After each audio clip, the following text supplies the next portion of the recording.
Vous faites très bien de nous rejoindre sur Afin Info D143, la troisième journée de la Coupe du Monde Qatar 2022 de mars mardi 29 novembre avec 4 rencontres au programme. À 17 h dans le groupe A, l'Équateur jouera le Sénégal et le Pays-Bas le Qatar. Dans le groupe B, à 21 h, l'Iran affrontera les États-Unis et l'Angleterre croisera les pays de Galles. Dans cette production, voici tout ce qu'il faut savoir avant la rencontre décisive Sénégal-Équateur.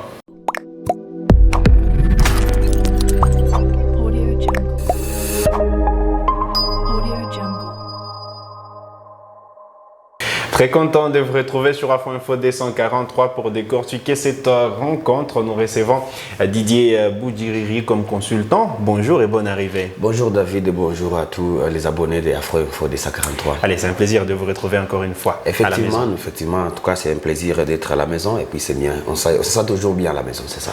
Allez, obligé de s'imposer pour arracher la qualification en huitième de finale de la Coupe du Monde 2022. Le Sénégal, troisième du groupe, affronte le deuxième, l'Équateur, un match qu'il ne faut pas perdre pour espérer une place qualificative en huitième. C'est tout à fait vrai David, avec le Sénégal.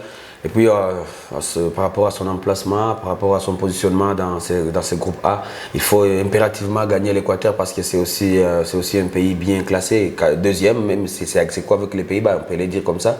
Mais quand même, il faut accepter bien que ça reste toujours un match très dur pour les hommes d'Aliou Cissé, mais aussi pour les Équatoriens parce que ce n'est pas une chose facile. C'est déjà une troisième journée, c'est déjà un match très décisif, là où en tout cas vous n'avez pas en tout cas à perdre, sinon vous rentrez à la maison, c'est ça. Allez, il faut dire qu'il y a deux possibilités de voir le Sénégal passer au tour suivant. D'abord, il doit battre l'Équateur ou soit faire un match nul. Et dans l'autre match, entre les Pays-Bas et l'Équateur, et le Qatar, pardon, le Qatar l'emporte par 2 buts d'écart sans que les Oranges ne marquent plus de 3 buts. Quelle possibilité vous voyez ce soir? En tout cas, à ce niveau, lorsqu'on essaie tout simplement de faire un parallélisme par rapport à ces deux rencontres, même si ce sont donc des rencontres qui vont se jouer effectivement à distance, mais lorsqu'on parle du match du Pays-Bas, c'est aussi une autre affaire, c'est aussi une autre messe, en tout cas à dire. Surtout que les Pays-Bas, bon voilà, ils jouent face au Qatar. Le Qatar, on peut dire, c'est le maillon, entre parenthèses, n'en déplaise aux Qataris, c'est sûr, le maillon faible. Et puis voilà, c'est une équipe qui a déjà enregistré des défaites, bien éliminées d'ailleurs, c'est ça. Donc les Pays-Bas auront en tout cas bien déroulé ces matchs. D'ailleurs, ils ont tout intérêt de ne pas même perdre. Surtout que ça, bon, bien que ça reste un match de football, mais aussi sur papier, on l'a toujours dit. Le Qatar, à mon sens, je ne vois pas le Qatar battre les Pays-Bas. Si d'ailleurs je pouvais me le permettre, bon, je ne sais pas si je ne peux pas même être condamné pour ça. Je vois d'abord les Pays-Bas passer dans ce groupe. Donc le gros match, le gros morceau. Les Pays-Bas au classement qui est jusqu'à-là premier. Oui. D'ailleurs, à mon sens, une fois de plus, je trouve que c'est le grand match, donc le plus grand rendez-vous de ces groupes, de cette poule, reste tout simplement le Sénégal-Équateur d'aujourd'hui. En tout cas, c'est le match à voir, c'est le match à suivre. Surtout que de ce côté-là, le Qatar déjà éliminé, bon, on pourra peut-être jouer pour l'honneur, voir comment remporter les 3 premiers points pour leur campagne dans une Coupe du Monde. En tout cas, ce ne sera pas facile. Les deux matchs qui vont se jouer concomitamment à 17 h, 16 h TU. Et donc, le Sénégal qui est obligé de s'imposer. Est-ce que le Sénégal a toutes ses chances de l'emporter? En tout cas, par rapport aux chances et par rapport à l'équipe d'Équateur, comme on a vu l'équipe de l'Équateur jouer face aux Pays-Bas, en tout cas, ce n'était pas aussi une faible équipe devant. On a vu que c'était une équipe qui avait donc une équipe entreprenante dans quelque sens. Et puis, lorsqu'on essaie tout simplement de revoir ce qu'a fourni le Sénégal face aux Pays-Bas pour la première journée, pour le compte de la première journée, nous pouvons avoir des doutes, certains doutes, mais au moins, bon, comme il y a un recalibrage quelconque quelque part, je pense que les joueurs auront maintenant un mental d'acier, si je peux me permettre le terme, pour essayer d'aborder ces matchs. Ça reste effectivement, j'y reviens, ça reste effectivement un grand match, un grand rendez-vous. C'est peut-être pour le compte du Sénégal, mais ça peut être tout simplement une fête continentale lorsque le Sénégal peut-être bat. C'est donc toute l'Afrique qui sera derrière le Sénégal pour cette rencontre. En tout cas, on l'a toujours vu, hein, on l'a toujours vu depuis cette Coupe du Monde. Bon, nous pouvons nous dire, voilà, c'est une équipe qui nous a éliminés, nous ne pouvons pas la soutenir. Bon, ce n'est pas le cas. Parce que depuis un bon moment, presque toutes les langues parlent donc pour les comptes du continent africain. On ne voit même pas c'est quel pays, on ne voit même pas c'est quelle nation. Quand le Maroc a enregistré sa première victoire, ça a été toute une fête. C'était une fête, voir comment est-ce qu'on a marqué des buts, 2-0, ce n'est pas facile. Si c'était peut-être ça aurait été une autre manière de voir, mais 2-0, vous avez bien abordé votre match, c'est ça. Donc c'était très bien. Et puis c'est le même cas pour le Sénégal qui doit impérativement. D'ailleurs, à mon sens, je ne vois même pas la deuxième possibilité. Le Sénégal doit nécessairement gagner ce match. Parce que faire un match nul, oui, bon, ça va, c'est faire un match nul. Mais est-ce que là-bas, de l'autre côté, il y aura aussi match nul? Point d'interrogation. Et je pense que la réponse est que non. Et puis, il y a maintenant un autre enjeu. L'enjeu en question, c'est quoi? C'est cette place qualificative. C'est la première, c'est la deuxième. Vous savez, si vous êtes deuxième, vous jouez avec celui qui sera premier dans le groupe où il y a l'Angleterre, les Pays-Bas. Et il aura le pays d'égal, pardon, les pays. Voilà, l'Iran. Ce n'est pas aussi facile. Il y a encore presque... il faut à tout prix éviter l'Angleterre. En tout cas, il faut éviter l'Angleterre. Il faut toujours éviter, donc entre parenthèses, les deuxièmes places. Toutes les deuxièmes places possibles parce que trop souvent, les premières places... Est-ce que le plus important, ce n'est pas d'arracher cette qualification à 8e et voir ce qui va se passer? La qualification en soi, comme je suis en train de le dire, c'est quoi? N'est pas espérer un match nul. C'est gagner son match, passer avec 6 points et bien se positionner. On sait bien que peut-être les Pays-Bas peuvent faire quelque chose de plus dans l'autre match. Gagner par exemple, même avec l'écart même avec un but, c'est déjà beaucoup parce qu'eux, ils auront 7 points et directement, voilà, c'est le Sénégal qui pourra être tout simplement deuxième. Donc il faut gagner ces matchs, ne pas espérer un match nul. Et je pense que ça sera en tout cas une bonne chose pour D'où la question, vu la prestation sortie par l'Équateur lors de précédentes rencontres. Est-ce que le Sénégal a les arguments pour déjouer cette formation? Bon, en tout cas, par rapport aussi à la manière dont le Sénégal a déroulé son match face au Qatar, face au Qatar, bien sûr, je peux me dire qu'il faut revoir, par exemple, revoir quelques ajustements tout simplement. L'efficacité devant le but est toujours un problème. Et même aussi derrière, parce que lorsque peut-être vous pouvez encaisser un but de la tête comme ça, vous avez un joueur... Diallo et Koulibaly qui sont dans la charnière centrale. Ce sont des joueurs très talentueux. En tout cas, ce sont des joueurs qui ont en tout cas un gabarit, qui peuvent, en tout cas, ils ont des épaules. Et pourquoi avoir encaissé un but, comme on l'a vu, tout c'est bien sûr, c'est le Qatar, c'est un but. Mais de la tête comme ça, vous êtes Koulibaly, vous ne sautez pas, vous ne pouvez pas gagner votre duel à l'arrière. Attention, il y a aussi une équipe de l'Équateur qui est là-bas, qui peut faire quelque chose de très mal. Ils ont des joueurs qui s'y connaissent bien. Bon, je pense que tout simplement, le capitaine Valencia sera là, lui aussi. Donc, lui qui est blessé, Valencia, c'était ma prochaine question. Blessé contre le Pays-Bas, la star de l'équipe équatorienne, qui est comme meilleur buteur de cette Coupe du Monde avec 3 buts, avec Kylian Mbappé. Sera-t-il en forme pour porter encore une fois son équipe? D'ailleurs, c'est ça même que... Bon, c'est là où nous pouvons aussi avoir un questionnement. Est-ce qu'il sera présent? Peut-être. Bon, je n'ai pas... C'est qui est sûr, il n'est pas aussi blessé que ça. Donc, il y a plusieurs possibilités de le voir. D'ailleurs, le Sénégal doit faire attention. Et même s'il était absent, bien sûr, c'est lui qui a déjà marqué tous les 3 buts de l'Équateur, c'est sûr. Et justement, lui qui a marqué les 6 derniers buts en Coupe du Monde de l'équipe équatorienne. En tout cas, il mérite tant. Il mérite tant. Et s'il est là, en tout cas, il faut toujours faire attention. Parce que c'est sûr, lui qui est là, psychologiquement, peut-être pour le Sénégal, ça peut déjà être un avantage pour l'Équateur. Parce qu'on sait, ah, voilà, c'est lui, il est là, il a marqué les 6 derniers buts de l'Équateur pour les comptes de qualification pour cette Coupe du Monde. Les voilà encore qui vient et qui marque des buts face au Qatar, qui marque, en tout cas, qui est là à tout moment. Ce n'est pas facile. Il faut que Koulibaly, les siens, en tout cas, puissent revoir très bien les choses. Et puis, on s'est dit, voilà, à un certain moment, ce n'est pas lui seul qui peut faire quelque chose. D'ailleurs, c'est le moment peut-être où on s'attend plus qu'il fasse un truc et que quelqu'un d'autre vienne le faire. Et puis, on s'est dit, voilà pourquoi nous avons consacré tous nos efforts, toute notre attention à ce joueur qui, peut-être, n'allait pas faire quelque chose aujourd'hui.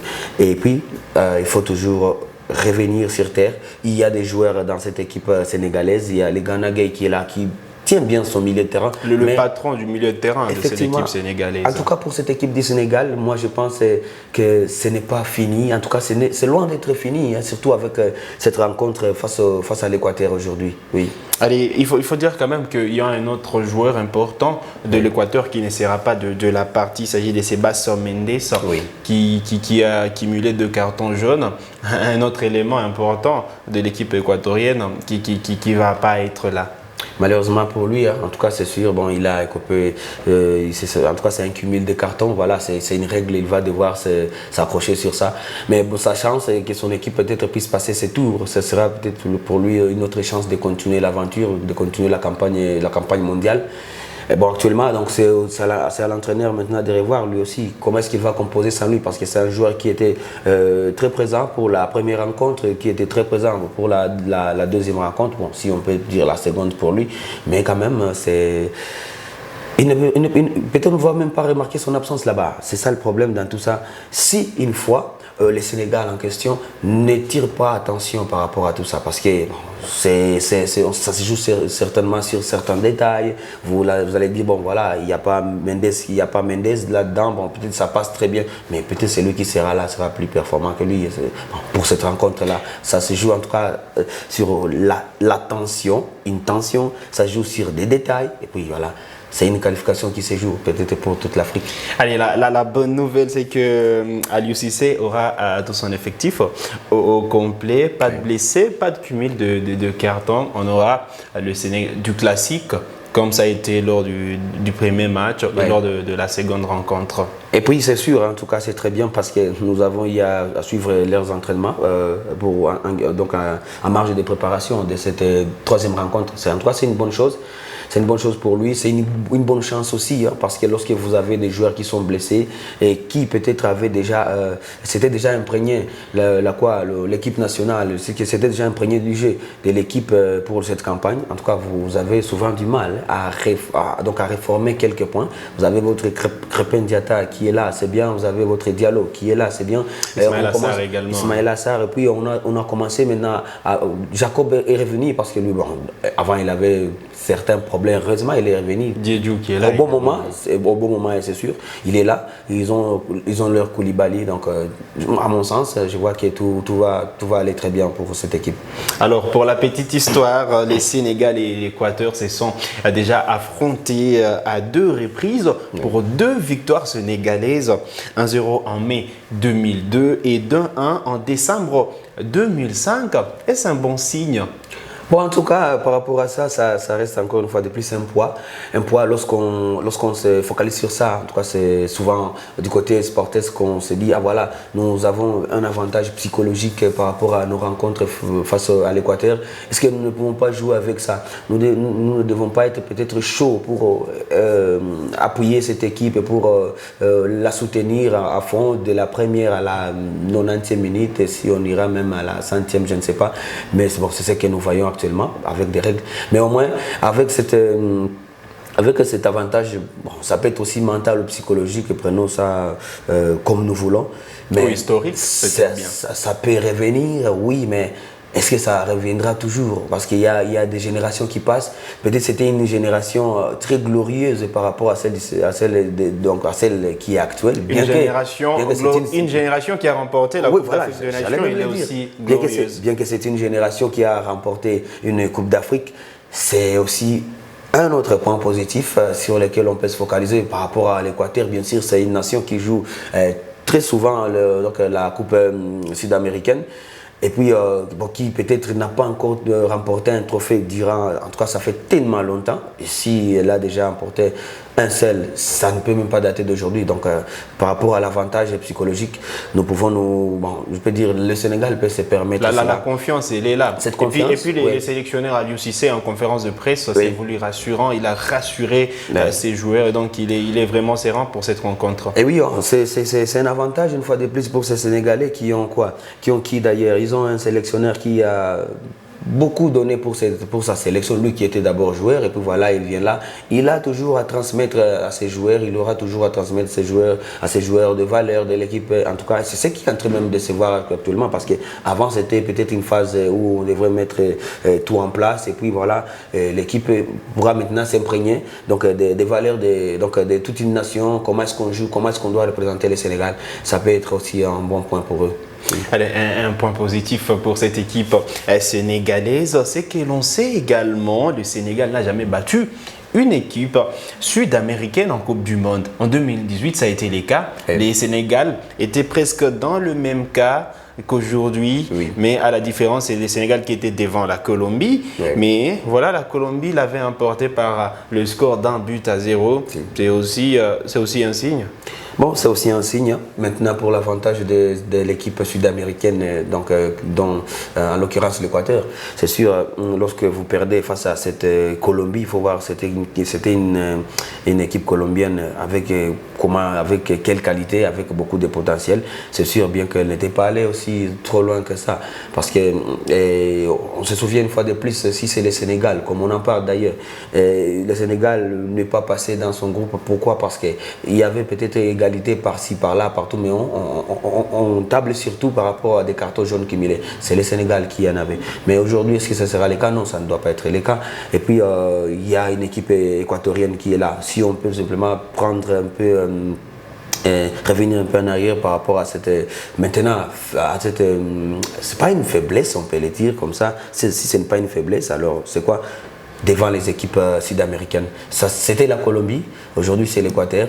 Donc c'est peut-être il faut préciser que c'est en Coupe du Monde que le Sénégal n'a jamais battu une équipe sud-américaine. Effectivement, d'ailleurs... Et puis c'est la première fois que l'Équateur affronte une équipe africaine en Coupe du Monde.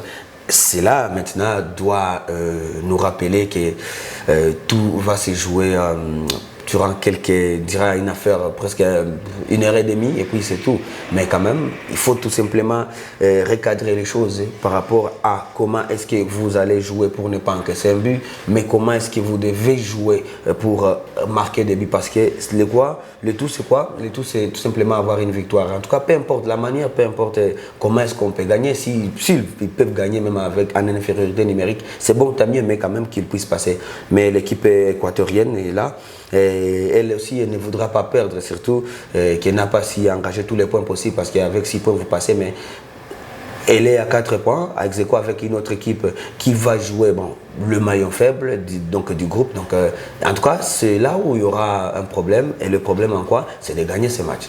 Allez, les problèmes, ou soit la solution sera de remporter cette rencontre et passer en 8e de finale. Oui. Vous voyez le Sénégal passer ce soir?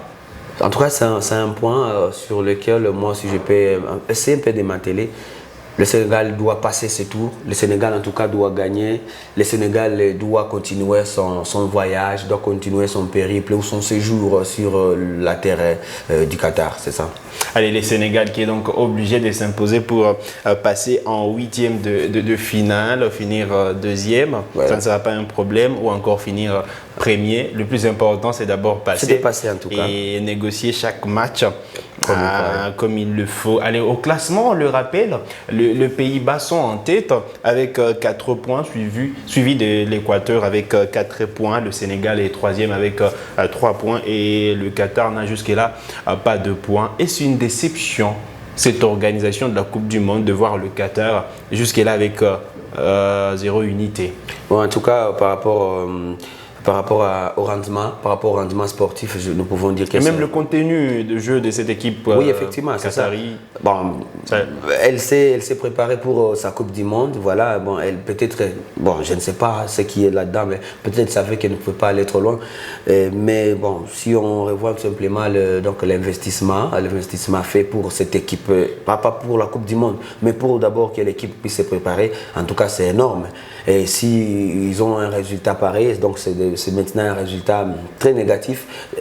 il y a à se plaindre, c'est sûr. Vous avez eu à débourser, vous avez eu à injecter des millions de dollars, des millions d'euros pour que l'équipe puisse bien se préparer et aborder une Coupe du Monde, bon, en tout cas, entachée de polémiques, même s'il y a du positif là-dedans. Mais lorsque vous êtes éliminé dès le premier tour, bon, il faut toujours revoir les tirs et pour comment est-ce que l'équipe pourra peut-être se qualifier pour une autre Coupe du Monde en 2026. Mais comment est-ce que l'équipe pourra se préparer? Il y a toujours eu des cadeaux, il y a maintenant des habitués dans cette confédération asiatique, là où il y a maintenant la Corée, il y a l'Australie, bon, qui joue l'Océanie, mais qui, même s'il y a souvent des matchs, des barrages, lorsqu'il y a l'Iran, il y a l'Arabie Saoudite qui montre quelque chose. Le Japon également, qui a surpris l'Allemagne. Ce n'est pas facile donc pour l'équipe du Qatar, mais au moins, bon, quand même, si on peut revenir simplement au niveau rendement sportif, le rendement sportif est Kedal est zéro. Hein. En tout cas, vous êtes éliminé avec. Bon, il y a un match. Ils ont déjà marqué, c'était contre le Sénégal, le plus important. Mais jusque-là, pas de points. Le petit but, oui, mais même un petit point, il n'y en a pas. C'est aujourd'hui peut-être que tout va se jouer, le tout pour le tout, comme je l'ai dit honneur, mais c'est face aux Pays-Bas. Donc le rendement sportif est zéro. Si le Qatar, en soi, peut avoir gagné quelque chose financièrement par rapport à cette organisation de la Coupe du Monde, bon, c'est peut-être là le point le plus positif, mais il faut revenir plus fort. Bon, il y aura, je pense, une Coupe de la Confédération, donc en Asie. Donc ce sera peut-être aussi un moyen pour eux de tester une fois de plus leurs chances et de revoir qui est-ce qui mérite l'équipe et qui ne mérite pas, c'est ça. Allez, avant de terminer, on va parler quand même de pays africains qui ont déjà gagné. Le Cameroun qui est passé à côté, justement, à 3 partout contre la Serbie, alors qu'il avait la possibilité de remporter le match. Le Ghana également qui a déjà enregistré une victoire. Le Maroc. Jusque-là, vous êtes satisfait du rendement des équipes africaine. Oui, en termes de victoires, comme on en voit, en termes de performances, voilà, des équipes qui marquent 3 buts, 2 buts, 3 buts. 3 victoires pour les pays africains. Ça, c'est déjà une bonne chose, même si, d'ailleurs, si on comptabilisait des victoires pour passer, peut-être on aurait peut-être déjà 2 équipes qualifiées s'il faut comptabiliser les victoires. Mais quand même, c'est une victoire dans un groupe où peut-être tout reste encore à jouer. C'est une victoire dans un groupe où, par exemple, vous avez perdu les premiers matchs, donc vous n'avez que 3 points. C'est peut-être un match nul là où vous avez perdu votre premier match pour le compte du Cameroun par exemple. Donc il faut toujours passer et ça devient maintenant le Cameroun qui aura un morceau dur à croquer parce que c'est un point jusque-là et le dernier match ce sera face au Brésil. C'est le Brésil. En tout cas vous voyez donc comment le Brésil lui il est là, il n'est pas là le pour Brésil est déjà qualifié. En tout cas oui c'est sûr avec leur victoire d'hier. En tout cas c'est déjà une qualification, mais est-ce que le Brésil est là pour plaire au Cameroun? Non. Et surtout que le Cameroun se souvient bien avoir affronté le Brésil, mais bon, c'était toujours aussi une défaite. À mon sens, une fois de plus, je pense qu'il faut toujours gagner. En tout cas, ce sont tous les matchs qui restent pour les nations africaines, ce sont des matchs à gagner parce que si ce n'est pas le cas, vous rentrez à la maison.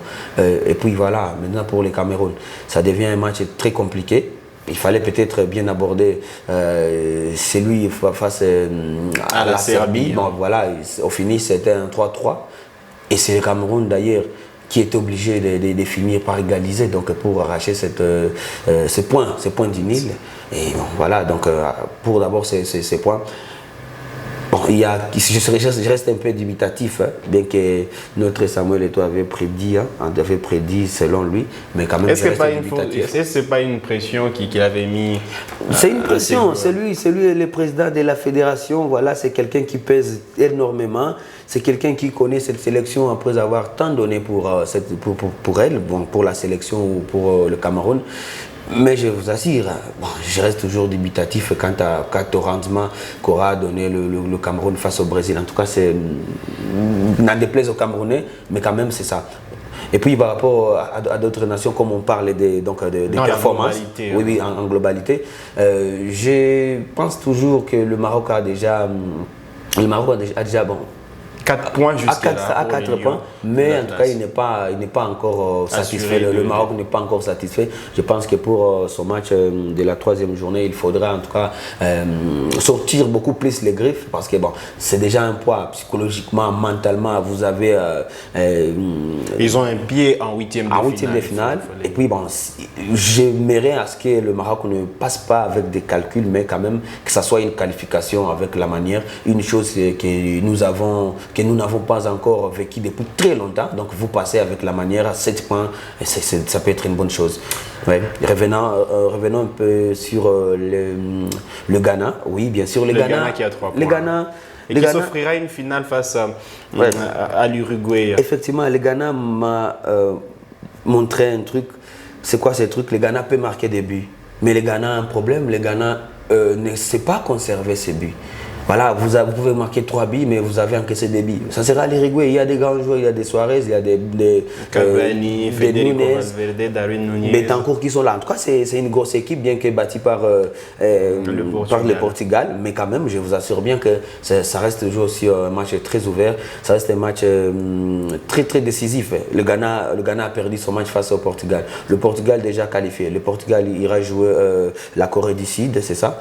Je vous assure, ce n'est pas une chose facile parce que le Ghana doit nécessairement, lui aussi doit gagner son match. Ce n'est pas un match où vous devez chercher un match nul, ce n'est pas un match où vous devez chercher un point ou bien conserver, non. Faites comme vous le faites, marquez 2 buts, 3 buts. C'est une équipe qui a déjà démontré qu'elle peut marquer des buts. Bien que derrière, on l'a vu, on a vu un peu lors de cette rencontre. Moi, je me suis dit, j'analysais, je me disais, ah voilà. La Corée commence à faire quoi? Commence à y aller avec des centres à tout moment parce qu'elle a déjà compris que les joueurs ghanéens ne sont pas athlétiques lorsqu'il s'agit des duels aériens. À ce niveau, on a vu. Si on fait ça avec l'équipe uruguayenne, en tout cas, il y a des gabarits là-bas. C'est peut-être pour 5 centres, on peut trouver. En tout cas, c'est une chance de voir. Allez, on aura la problème. C'est un problème, sûrement, on aura la possibilité de faire l'avant-match. Ah voilà, c'est ça. Ghana, Uruguay, c'est ça, oui. Avec vous. Effectivement. C'est sur cette note que nous arrivons au terme de cet avant-match Sénégal, on le rappelle. Oui. Le Sénégal va jouer contre l'Équateur tout à l'heure à 16h TU. Oui. Un match de la 3e journée de la phase de groupe de la Coupe du Monde Qatar 2022. Les Lions de la Teranga qui sont obligés de s'imposer pour passer au tour suivant. Oui. C'était un plaisir de vous avoir, Didier. Oui, c'est un plaisir partagé, David. Et en tout cas, merci beaucoup. Je pense que c'est une bonne Coupe du Monde. Nous allons la suivre. Et puis, avec cette équipe sénégalaise et toutes les nations africaines, en tout cas, courage à elles. Et puis, il faut aller trop loin. C'est ça. Merci beaucoup. Allez, vous êtes nouveau à la chaîne. Cliquez sur s'abonner. Activez la cloche des notifications pour ne manquer aucune de nos prochaines publications. Likez cette vidéo si elle vous a plu. Et merci de nous avoir suivis. On vous laisse suivre cette rencontre entre l'Équateur et le Sénégal.